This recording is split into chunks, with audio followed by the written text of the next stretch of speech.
Salut à tous, c'est Gabriel d'Alpha Team. Je voulais parler avec vous d'un truc que je vois souvent et que j'ai vécu souvent, c'est le vite gagné, vite perdu. Et je vais essayer de réfléchir avec vous, hein. Je déclare pas que j'ai la vérité, mais on va essayer de trouver des pistes ici pour résoudre le problème du vite gagné, vite perdu.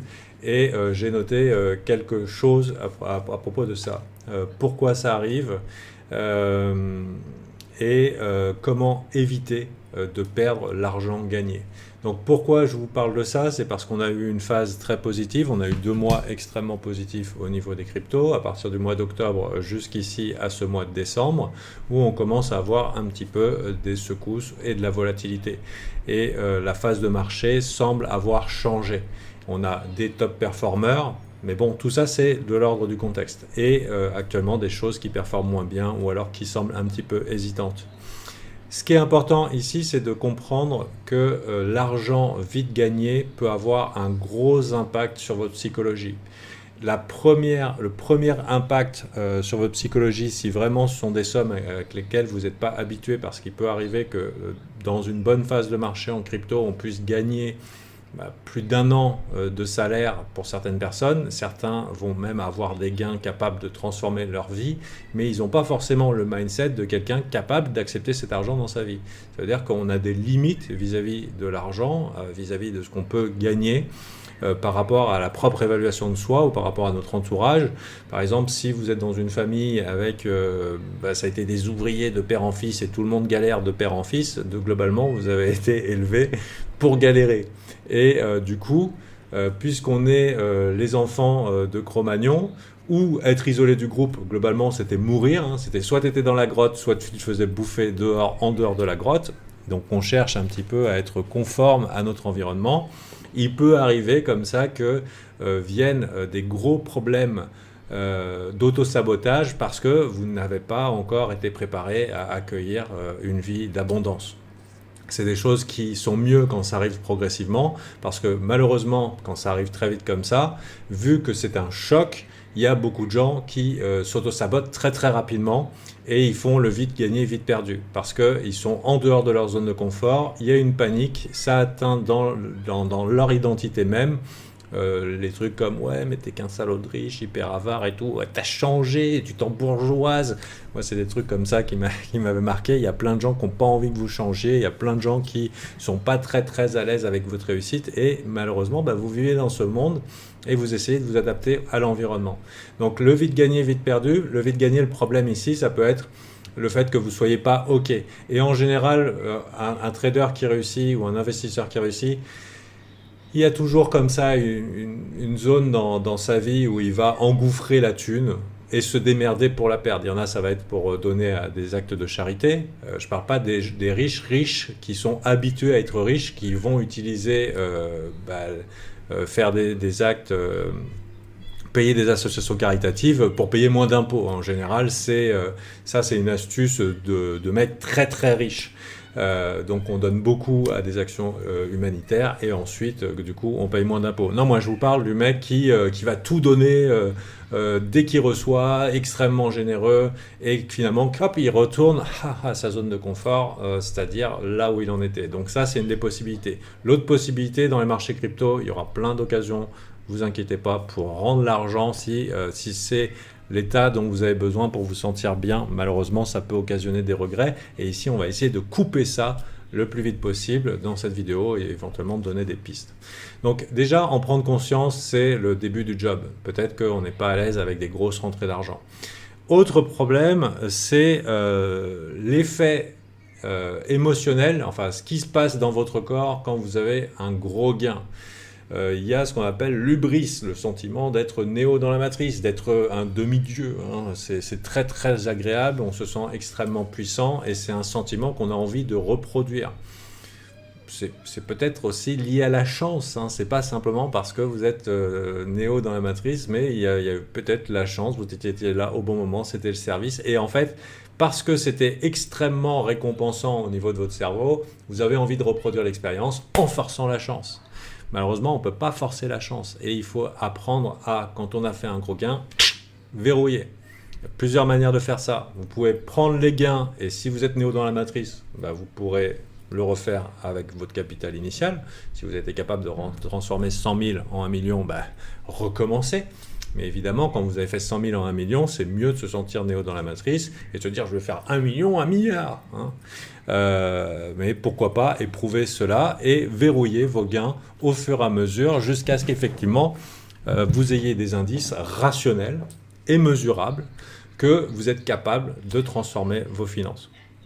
Donc, attention, le vite gagné, vite perdu, ça vient à cause de ces gros afflux d'hormones, c'est de la méga drogue, et on a envie de reproduire l'expérience. Et quand les phases de marché, elles changent, du coup, c'est un peu difficile, parce que si par exemple, là, dans un mouvement comme ça, sur BTC, vous faites plein de sous, quand le marché fait plus rien, et que ce qui vous a récompensé, c'était d'être dans ce mouvement-là, ici, pendant les mois ou semaines qui sont en train d'arriver, ou alors les mois ici, par exemple, de latéralisation de Bitcoin, entre ce mouvement ici haussier et ce mouvement-là, c'est très très différent la manière de se comporter sur les marchés, celle qui est nécessaire. Donc attention à vouloir reproduire tout de suite, parce que quand on a une grosse phase de marché explosive comme ça, il faut juste accepter que c'était comme ça, mais ça va pas, c'est peut-être pas durable.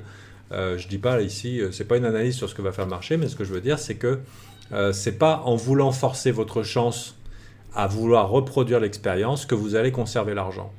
Donc l'important étant de gagner et garder.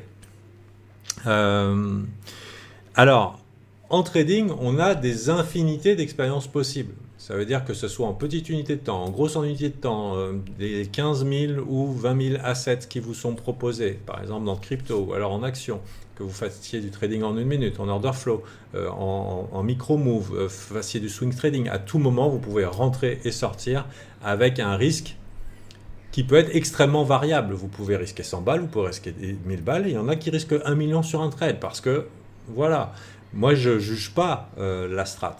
Ce que je veux dire, c'est que vous avez une infinité d'expériences possibles. Et que si vous êtes sur des gros gains, il y a de très fortes possibilités que dans l'infinité d'expériences possibles et dans le désir de reproduire l'expérience qui vous a fait du bien psychologiquement, vous risquez de perdre petit à petit ce qui arrive. Donc il faut, pour ça, on va arriver à d'autres solutions. Ne vous inquiétez pas, j'ai quelque chose en tête. Alors, il faut accepter les gains. Donc là, c'est les petites notes que j'ai prises. Attention, infinité d'expériences possibles. C'est pas parce que ça s'est passé d'une façon que ça va se reproduire de la même. Et du coup, forcer les trades du futur peut user votre capital si vous n'êtes pas plus sélectif. Donc là, l'intérêt, ça va être d'être sélectif et de choisir les stratégies qui sont importantes pour vous, celles qui fonctionnent. Donc la différence entre un trader rentable et un trader pas rentable, c'est qu'il vire tout son trading de merde. Et il ne focus que sur les stratégies qui fonctionnent, qui sont éprouvées. Voilà. Donc là, la solution, c'est de s'en tenir à ce qui marche. Donc, autre chose. Là, dans des grosses phases de marché, grosse récompense psychologique. On est noyé dans l'endorphine et tout. Wow, on est les maîtres du monde, YOLO et tout, c'est la fête. Ajoutez à ça, si vous faites vraiment la fête quand vous êtes dans ce genre de situation, personnellement, je ne sors pas en boîte, je ne bois pas. Il n'y a pas de changement dans ma vie quand je gagne beaucoup d'argent.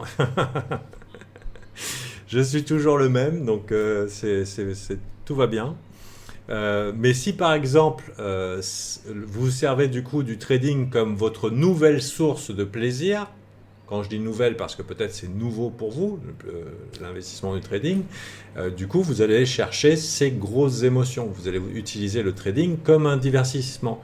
Et devinez quoi, si le trading devient votre divertissement, en réalité vous n'êtes pas en train ni d'investir ni de faire du trading, vous êtes en train de jouer au casino avec beaucoup d'argent. Et du coup, avec simplement ici une quête de plaisir, donc qui est celle de la distribution aléatoire, c'est-à-dire il faut savoir que les résultats random, c'est un gros trigger d'addiction, c'est-à-dire que nos cerveaux adorent la variété, adorent le côté aléatoire des choses, et c'est ce qui fait que beaucoup de gens tombent dans les jeux d'argent, etc. Et là, c'est pas différent. Donc, si le trading devient votre divertissement et que vous n'êtes pas focus à gagner et garder, et ben globalement, vous décidez à ce moment-là de créer une vie qui consiste à je vais rester dans le casino tous les jours et on va voir si ça va bien se passer. Scoop, si vous arrivez avec 1000 balles dans un casino et que vous n'en sortez jamais, qu'est-ce qui se passe? À quel moment vous en sortez d'après vous? Vous en sortez quand vous en avez 10 milliards dans la poche ou vous en sortez quand vous savez que vous n'avez plus rien parce que vous avez épuisé tous vos jetons? Et ben, la réalité, c'est que si vous utilisez le trading et l'investissement comme un divertissement, ça peut être une passion bien travaillée, quand elle est bien orientée, quand on fait le job, entre guillemets. Mais si c'est un pur divertissement, c'est un mauvais divertissement. En tout cas, si votre objectif, c'est de gagner de l'argent. Si l'objectif, c'est de transformer votre vie, c'est d'avoir un héritage pour vos enfants, c'est d'acheter de l'immobilier, ce genre de choses. Donc là, ici, attention au trading divertissement. Et dans ce cas-là, il vaut mieux que quand les phases de marché ne soient pas favorables et que ça ne corresponde pas à une stratégie que vous avez éprouvée et qui fonctionne, il vaut largement mieux se mettre dans les jeux vidéo, même aller au casino, mais avec 20 balles ou 100 balles plutôt que 10 000, 100 000, je ne sais pas avec quoi vous jouez sur les marchés financiers. Mais si c'est des sommes de 10 000 à 20 000, c'est complètement irresponsable. Il faut, dans ce cas-là, faire un travail pour identifier vos stratégies, pour s'en tenir à ceux qui fonctionnent et uniquement ceux qui fonctionnent. Et quand le marché ne vous offre pas cette phase, être capable de développer le mindset et la discipline pour pouvoir être out. Voilà.